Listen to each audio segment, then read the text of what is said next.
High friends, welcome to my kitchen অর্নাস recipe. আজকের recipe সয়াবিনের কোপ্তা। সয়াবিনের কোপ্তা বানানোর জন্য সয়াবিনটাকে গরম জলে সামান্য লবণ দিয়ে কিছুক্ষণ ভিজিয়ে জল ঝরিয়ে পরিমাণ মতো লবণ, হলুদ, চিনি, কাঁচা লঙ্কা, আদা বাটা দিয়ে পেস্ট করে নিয়েছি। ওই পেস্টে পরিমাণ মতো বেসন, গরম মশলার গুঁড়ো দিয়ে মেখে নিচ্ছি।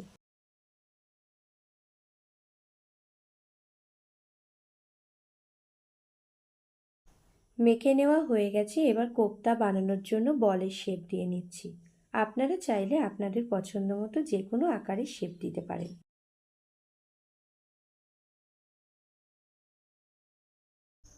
কড়াইতে তেল গরম করে মিডিয়াম টু লো ফ্লেমে বলগুলোকে ভেজে নিচ্ছি।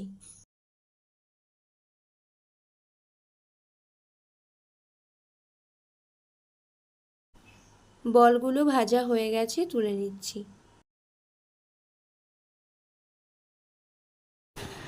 গরম তেলে জিরে, শুকনো লঙ্কা, তেজপাতা ফোড়ন দিয়ে দিচ্ছি। ফোড়নটা ভাজা হয়ে গেছে, তাতে পেঁয়াজ কুচি, টমেটো কুচি দিয়ে টমেটো গলে না যাওয়া পর্যন্ত ভেজে নেব।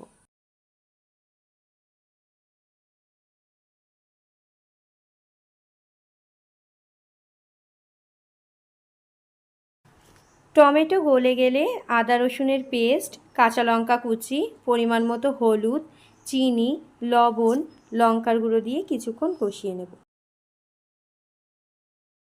মশলাটা থেকে তেল ছেড়ে দিয়েছে। এবার সোয়াবিনের বলগুলো দিয়ে আরও কিছুক্ষণ কষিয়ে জল ঢেলে ঢাকনা দিয়ে 15 মিনিট ফুটিয়ে নেব।